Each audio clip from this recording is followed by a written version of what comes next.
Alors si tu vois bien, cette vidéo sort juste après la sortie euh, de la fin de l'attaque des Titans, ou en tout cas de cette scène où Mikasa tue Eren tout en l'embrassant. Et pourquoi cette fin déjà ne m'a pas choqué, ne m'a pas personnellement, elle ne m'a pas surpris.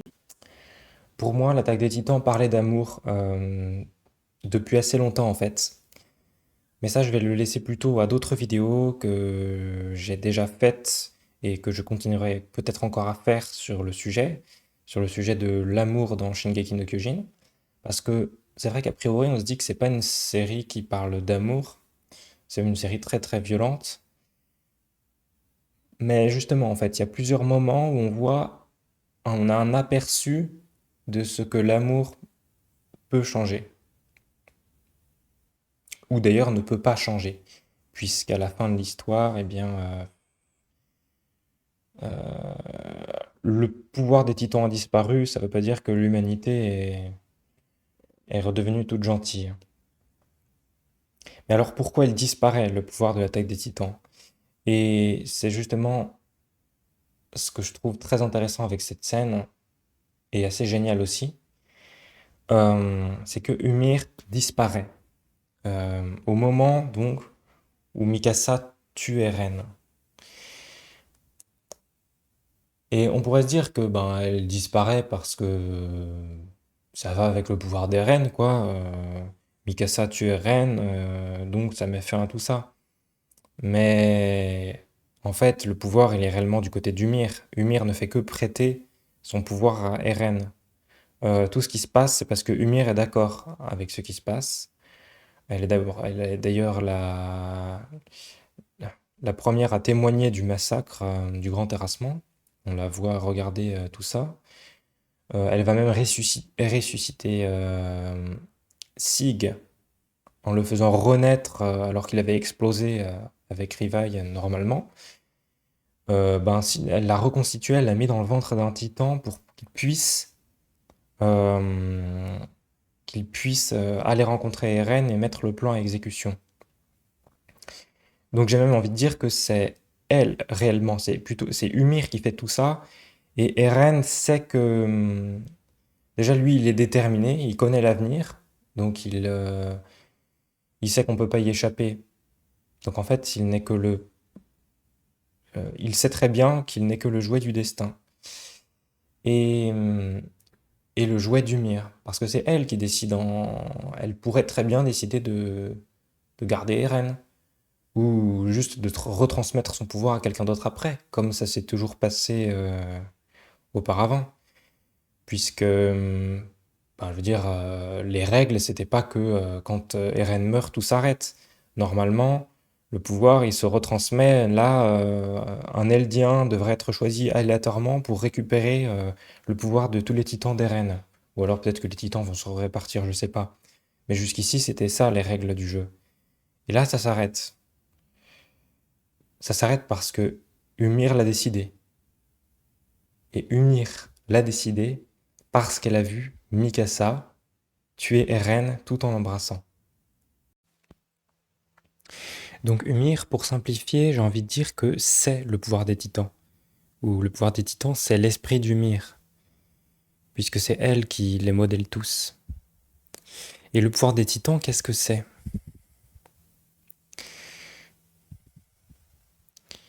Pour moi, symboliquement, le pouvoir des titans,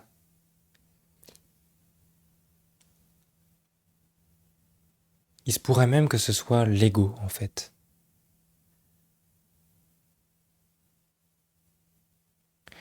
C'est pas ce que j'allais dire. J'allais dire, euh, c'est le pouvoir des titans représenterait la transmission euh, des traumatismes, ce qui est vrai, mais incomplet. En fait, le titan, c'est la carapace, c'est la cuirasse, si on veut, euh, puisque on se transforme en titan, en monstre. Alors si on reprend ce que dit Eren vers la fin de la saison 3. J'avais sélectionné l'extrait, je l'ai mis dans une autre vidéo, je crois. Mais Eren dit qu'il ne s'est même pas aperçu qu'il s'était transformé en monstre lui-même pour se battre contre des monstres. Comme si ça lui, en fait, il, oui, il disait que ça lui avait pas posé de problème en fait. Et là, il y a oui, un double standard, c'est-à-dire accuser les autres, accuser les autres d'être monstrueux et soi-même euh, être un monstre en fait, être finalement la même chose, mais penser que c'est justifié.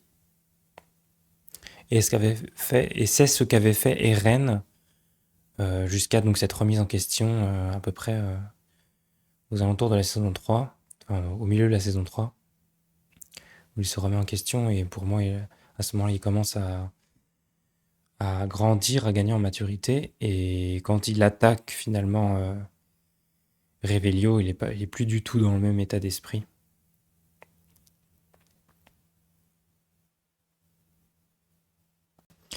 Mais donc voilà, dans l'attaque des Titans, il y a très souvent, surtout donc au début, ce message comme quoi le monde est difficile, donc il faut se battre. Et donc ça fait sens pour survivre à un monde rempli de monstres. Ça fait sens de se transformer soi-même en monstre. Sauf qu'en faisant ça, en fait, on perpétue le cycle de la violence. C'est intéressant de voir aussi comment le pouvoir des titans se transmet. En fait, on mange, pour acquérir le pouvoir d'un titan, faut le dévorer. C'est manger ou être mangé, quoi. Mais c'est cette logique-là qui conduit à tous les drames, en fait. Cette logique animale, simplement, on est traumatisé, on se jure que ça recommencera pas, on sort les crocs, et on va donc reproduire le traumatisme, soit sur soi-même, soit sur ceux d'en face. Et évidemment, ça se voit sur Eren dès le début, qui perd sa mère. Mais ça se voit chez un peu tous les personnages, en fait. Reiner aussi. Et puis Frock, qui ressemble à Eren, mais des années plus tard, c'est comme si Frock répétait l'erreur d'Eren, mais en décalé dans le temps, et devient un petit dictateur qui veut purger, qui veut simplement exterminer toutes les personnes qui vivent sur le continent et celles qui ne sont pas d'accord avec lui. À l'origine, elle a juste été traumatisée sur le champ de bataille contre le titan bestial. Mais il y a un autre ingrédient qui est moins évident, quoique quand même assez à partir de la saison 4 justement, quand on voit euh, les histoires de Reiner, de Gabi. Cet ingrédient, c'est la fierté parentale. C'est la quête d'amour qui est qui participe en fait à ce phénomène de la reproduction du traumatisme et qui est visible aussi chez Eren en fait quand il va chercher en fait plus à se créer une image de soi très fort quelque part sa vengeance. Donc il y a de la colère évidemment parce qu'il a perdu sa mère, mais il y a aussi le désir de se créer une image l'image d'une personne forte. Et quand on fait ça, en général, c'est pas pour soi, c'est pour on cherche à obtenir un retour positif de l'extérieur. Ce qui nous amène donc au syndrome de Stockholm,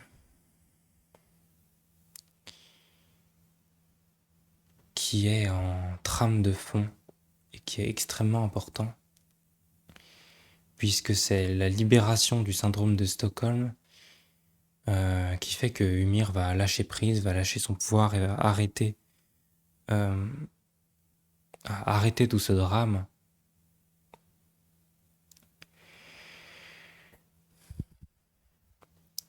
Mais pour comprendre ça, il faut se replonger dans le passé d'Ymir. Donc, elle a vécu une vie atroce. C'est vraiment l'histoire la plus lourde. Hein. S'il y a un personnage dans l'Attaque des Titans qui a vécu une histoire horrible, particulièrement horrible, ben c'est bien elle. Donc elle fait partie d'un peuple qui a été réduit en esclavage par un autre peuple. Mais en plus de ça, c'est les siens, quoi. C'est les autres personnes de son village la prennent comme bouc émissaire. En fait, on vont l'accuser de quelque chose qu'elle a pas fait. Euh, et donc elle se retrouve complètement acculée, poursuivie par des chiens, jusqu'à ce qu'elle tombe sur le pouvoir. Donc qu'elle tombe sur le pouvoir du titan qui lui vient, qui est une source mystérieuse. Et donc il va lui servir, mais qui ne lui sert pas à se libérer. Au lieu d'utiliser ce pouvoir pour elle-même, en fait, elle a tellement été habituée à ne pas se prendre en compte elle-même, justement. Elle est totalement inconsciente. Euh, surtout, elle vit dans un monde où il n'y a aucun amour. Rien que la façon dont c'est dessiné, on voit que c'est vraiment le noir sur les yeux de personnages. Elle vit dans un univers atroce où il n'y avait pas du tout d'amour. Et en fait, elle va se mettre à servir le roi qui voulait la tuer parce qu'elle recherche de l'amour. Et c'est le seul moyen qu'elle a trouvé pour être reconnue par quelqu'un. Elle se met donc à le servir. Alors qu'elle a un pouvoir démesuré, elle ne fait que servir le roi. Et ce bagage-là, très lourd, elle va le transmettre donc à ses propres enfants qui vont plus la manger. Elle va le transmettre en fait à tout son peuple, tout le peuple d'Eldia, toutes les personnes qui ont son sang et qui peuvent se transformer en titans.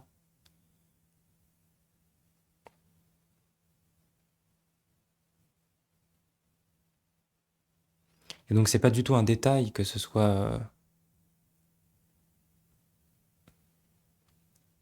que tout vienne d'un syndrome de Stockholm. Parce que c'est en fait ce qui motive tous les personnages. C'est en fait c'est déterminant dans la violence. J'en avais parlé, je crois, dans ma vidéo précédente où je disais que ce sentiment grandiose, un peu épique, de se sentir, de vouloir être un héros, en fait, tout ça, c'est pour chercher de la reconnaissance. Tout ça, c'est pour chercher de la reconnaissance. Et donc, ce qui se passe avec Ymir, c'est que Eren va venir la libérer de ça, en lui disant tu es libre. Ça, c'est une scène vraiment très forte, en fait, quand il court vers elle, qu'il l'enlace et qu'il lui dit tu es libre, tu fais ce que tu veux. Et c'est sans doute la première fois qu'elle entendait ça. Et là, toute la colère qu'elle a refoulée, en fait, c'est le grand terrassement.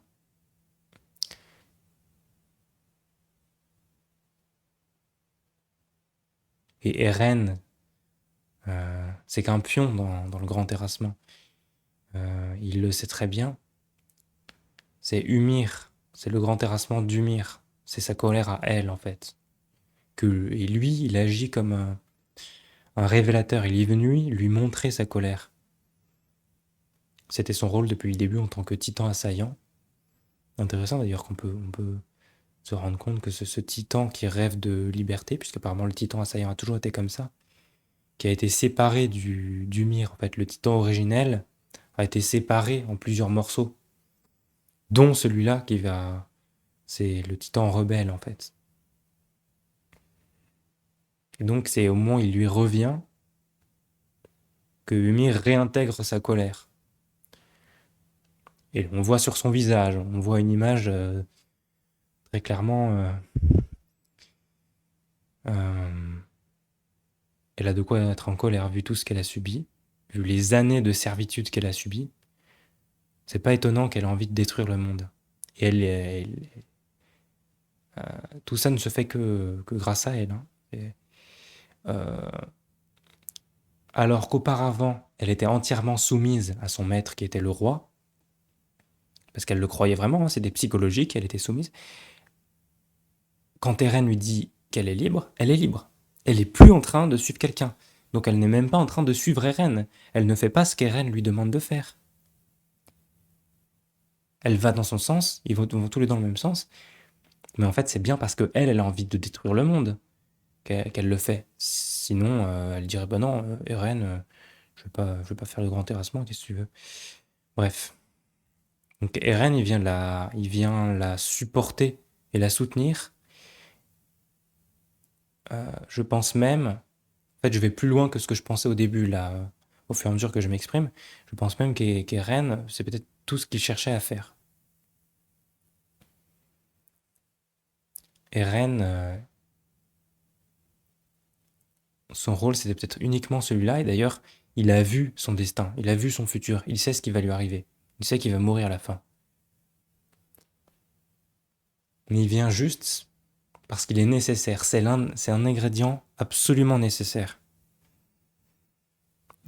Cette colère, l'intégration de cette colère immense.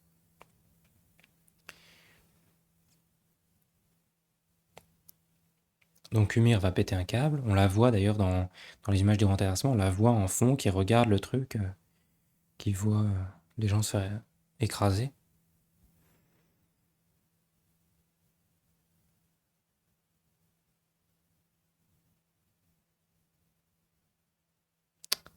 Mais à ce moment-là, Ymir n'est pas tout à fait libre car elle reste esclave de sa colère. Et c'est grâce à Mikasa qu'elle va pouvoir trouver la troisième voie, c'est-à-dire embrasser sa colère, littéralement embrasser sa colère. Mikasa embrasse Eren.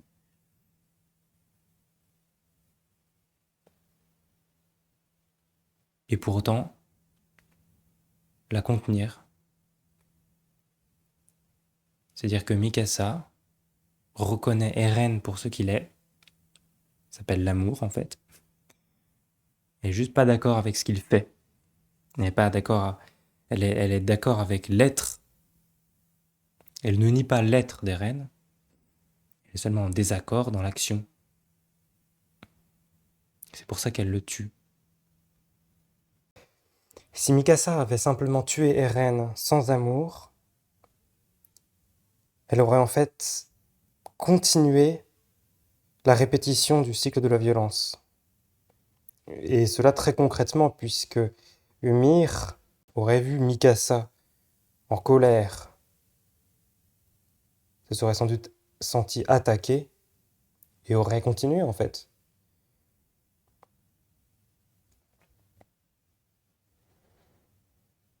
Donc en fait, ça n'aurait fait qu'empirer les choses. Comme elle s'est sentie reconnue dans sa colère, Ymir s'est calmé. Et ça, c'est une métaphore du réel fonctionnement des choses, en tout cas selon moi et mon expérience. C'est-à-dire que un enfant en colère, quand tu reconnais sa colère, se calme. En fait, n'importe quel être humain en colère. Euh, évidemment, ça dépend de la force de sa colère. Plus sa colère est grosse et plus il va falloir d'amour pour l'accueillir. Et c'est pas forcément toujours possible de l'arrêter. En fait, ça ne va pas forcément suffire à l'arrêter. Mais en tout cas, ce qui est clair, c'est que si quelqu'un est en colère contre vous et que vous le prenez contre vous, euh, vous allez vous énerver Donc vous allez lui faire un retour violent et ça va l'énerver davantage. Et dans un conflit, c'est parce que les deux parties ont l'impression d'être personnellement visées, qu'elles passent au niveau de violence supérieure et que ça s'emballe.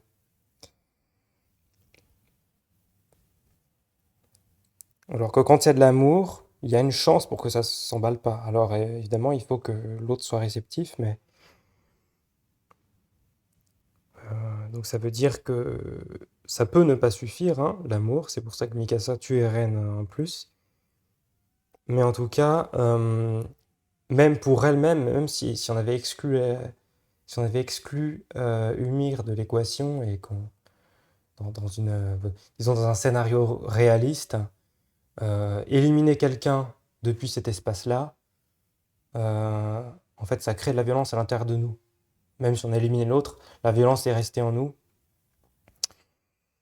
et reste tant qu'on la reconnaît pas.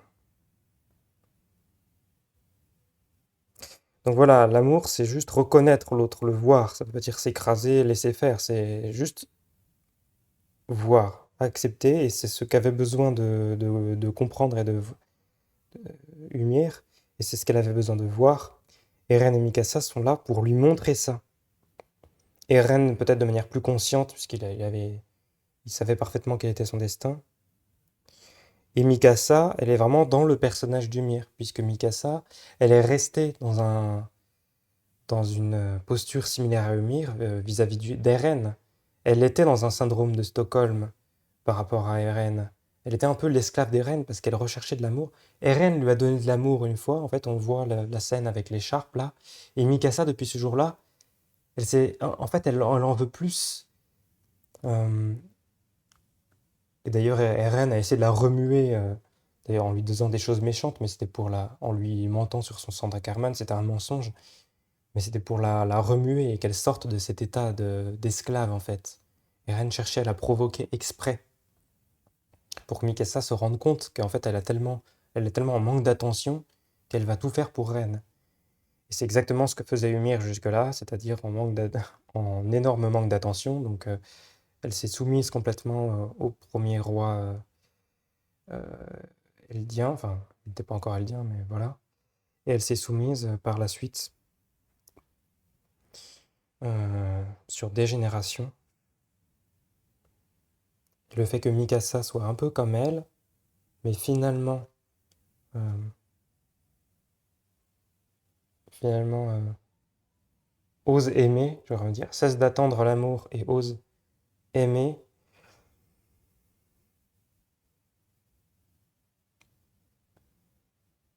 c'est ce qui soulage Ymir et met fin au règne des titans.